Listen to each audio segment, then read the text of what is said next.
اعوذ باللہ من الشیطان الرجیم بسم اللہ الرحمن الرحیم یا ایہا النبی اے نبی اذا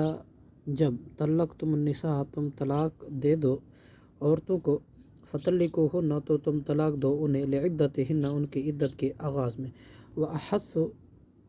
العدت اور تم شمار کرو عدت کو واتقوا اللہ اور تم ڈرو اللہ سے ربکم جو تمہارا رب ہے لا تخرجوہن نہ تم نکالو انہیں من بیوتہن اپنے گھروں سے ولا یخرجن اور نہ خود نکلیں الا ان یاتین مگر یہ کہ وہ کریں بفاحشۃ کوئی بے حیائی مبینۃ ظاہر تلک حدود اللہ اور یہ حدود ہیں اللہ کی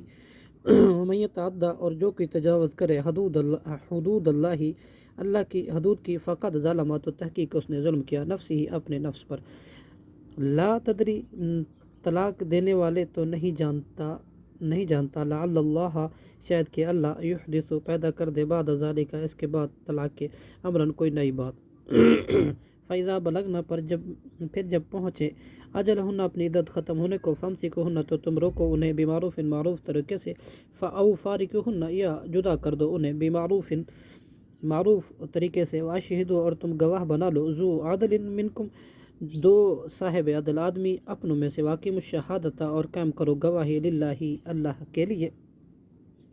ذالکم یہ حکم ہے وہ کہ یوعظ نصیحت کی جاتی ہے بھی اس کے من کانا اس شخص کو جو ہے یؤمن ایمان رکھتا باللہ اللہ پر